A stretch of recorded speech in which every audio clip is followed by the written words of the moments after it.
There are rules to getting rich. Not the rules they teach in school, not the ones in motivational posters, the real ones, the quiet ones, the ones that only get passed down in certain rooms, rooms most people never get invited into.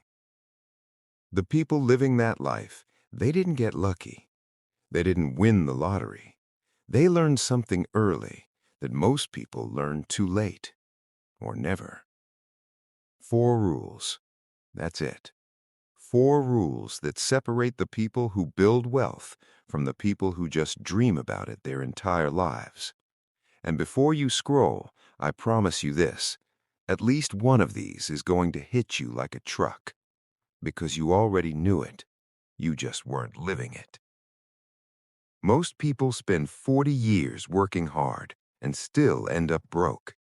Not because they were lazy, because they were playing by the wrong rules. They followed the script they were handed.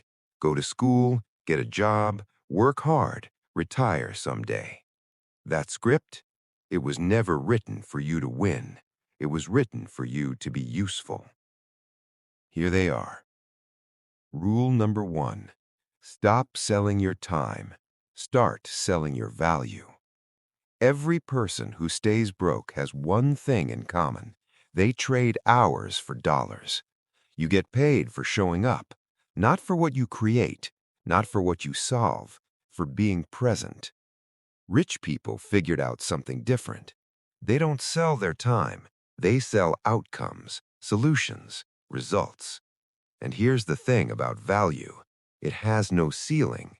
Your hourly rate does.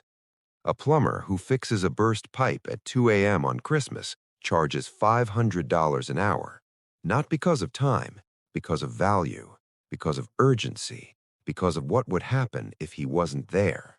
The question wealthy people ask isn't, how many hours can I work? It's, what problem can I solve that people will pay anything to fix? Your skill set is worth more than your schedule. The moment you understand that, everything changes. Stop asking your boss for a raise. Start asking the market what it needs, then become that. Rule 1. Sell value, not time. Rule 2. And this one is going to make some of you uncomfortable.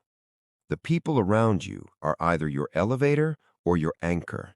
There is no middle ground. The average person earns within 20% of their 5 closest friends. Read that again. The people you eat lunch with, they're quietly setting your financial ceiling. Not because your friends are bad people, but because environment shapes expectation, expectation shapes action, and action shapes your bank account. Rich people are obsessively intentional about who they spend time with. They don't just network, they curate. They protect their circle like it's an investment portfolio, because it is. One conversation with the right person can do more for your income than 5 years of working hard alone. One mentor, one introduction, one room you weren't in before. Stop trying to be the smartest person in the room. Start putting yourself in rooms where you're the least experienced. That discomfort, that's growth. That's proximity to success. This doesn't mean abandon your friends. It means add to your circle strategically. Find people who are where you want to be and study how they think, not just what they do. Rule 2. Upgrade your circle. Rule 3. This one is going to make some of you uncomfortable. Your comfort zone is the most expensive place you will ever live. Comfort feels safe. It feels earned. After a long day, you deserve to relax, and you do. But here's the problem. Wealthy people are comfortable being uncomfortable. That's not a coincidence. Every breakthrough in your income, your business, your life is sitting on the other side of something that scared you, a conversation you didn't want to have, a risk you kept delaying, a version of yourself you hadn't become yet.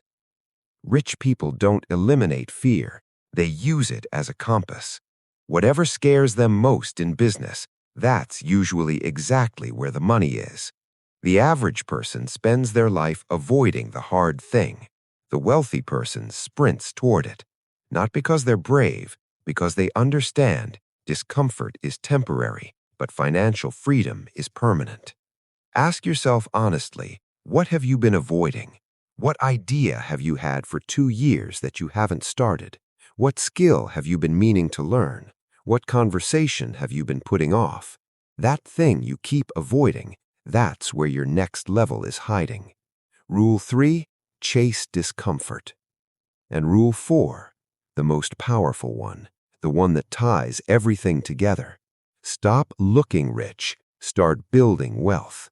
People spend money they don't have on things they don't need to impress people they don't even like, and it's keeping millions permanently broke. The most financially dangerous sentence in the English language is, "I deserve this." That sentence has put more people in debt than any recession. Rich people think in assets. An asset puts money in your pocket whether you work or not, and a liability takes money out. Your car, liability. Your watch, liability. A business, investments, assets. The wealthiest people you will ever meet, you probably wouldn't recognize them on the street, because real wealth whispers, only debt screams. Every dollar you spend on appearance is a dollar not working for you. Every dollar invested is a dollar working 24 hours a day while you sleep. The goal isn't to look like you made it. The goal is to actually make it. Those are two very different games, and only one of them ends in freedom. Rule 4. Build assets, not image. Now bring it all together. Stop selling time, sell value. Upgrade your circle. Proximity is power. Chase discomfort. That's where growth lives.